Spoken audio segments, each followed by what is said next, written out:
बक्सर लोकसभा क्षेत्र के ब्रह्मपुर में लोजपा के एक बहुत बड़े बाहुबली नेता हुलास पांडे जी चुनाव लड़ रहे हैं। जरा सुनिए ये लोग कैसा कैसा राजनीति करते हैं। बिहार में स्वच्छता की बात कर रहे हैं। एनडीए का उम्मीदवार कौन है? लोजपा के हुलास पांडे।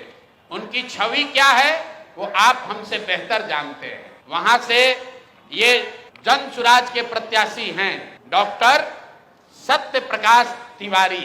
देख लीजिए पटना में बहुत बड़ा नेत्र अस्पताल चलाते हैं और इनका चेहरा देख लीजिए कि एक दबाव में इन्होंने टिकट लिया है कि खुशी खुशी लिया है। ये देख लीजिए इन्होंने जन सुराज का टिकट लिया, जन सुराज ने इनको उम्मीदवार बनाया।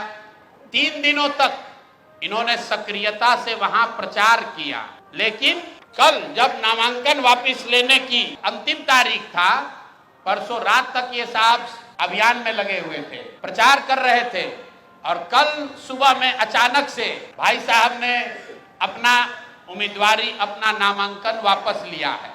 और वापस लेने के पीछे का चित्र देख लीजिए।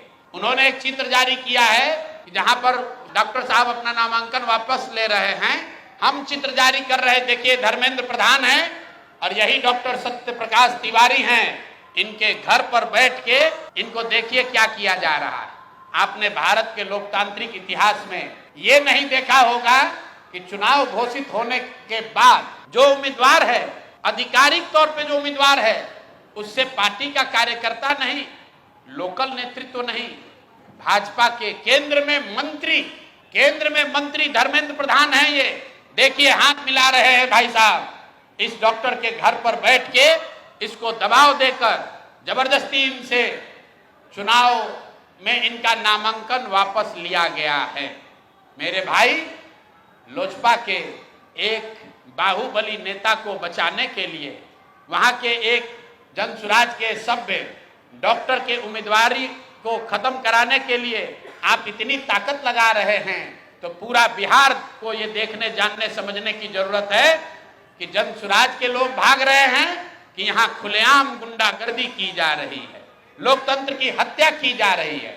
आप बताइए, आप में से कोई भी आदमी, आप सारे पत्रकार, यहाँ देश के भी पत्रकार हैं, पूरे देश के इतिहास में, लोकतांत्रिक इतिहास में आप दिखा दीजिए कि जहां किसी दूसरे पार्टी का घोषित उम्मीदवार, उसके साथ भारत के केंद्रीय मंत्री बैठकर उसको डराकर, समझाकर, कोर्स करके उससे उम्मीदवारी वापस लेने के लिए मजबूर कर रहे हैं। ये चित्र आपके सामने जारी कर रहे हैं। ऐसी गलती इन्होंने सूरत में की थी लोकसभा चुनाव में। आपको याद होगा जब ये लोग 400 पार का नारा दिए थे तो सूरत में सारे दलों के प्रत्याशियों का नामांकन वापस ले लिया गया था।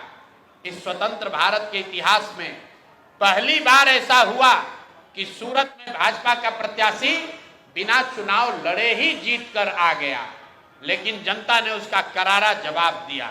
जो 400 सीट का दावा कर रहे थे उनको 240 पर निपटा दिया।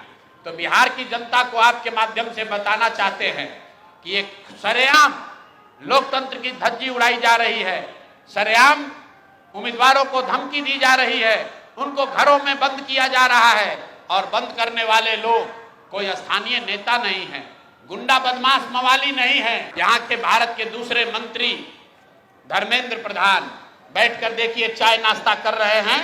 और डॉक्टर साहब बताइए, कोई एक डॉक्टर हिम्मत करके बिहार की व्यवस्था को सुधारने के लिए खड़ा हुआ है, आप उसका हौसला अफजाई नहीं कर रहे हैं, आप उसका विरोध कर रहे हैं। यहाँ तक तो ठीक है, लेकिन आप उसके घर पर बैठ के उस पर राजनीतिक, आर्थिक, सामाजिक दबाव बना रहे हैं, उसको धमका रहे हैं। ये कहां तक ठीक है? ये बिहार की जनता को देखने और समझने की जरूरत है। स्कूल का बस्ता छाप पर बटन दबाएं, जन सुराज को विजयी बनाएं।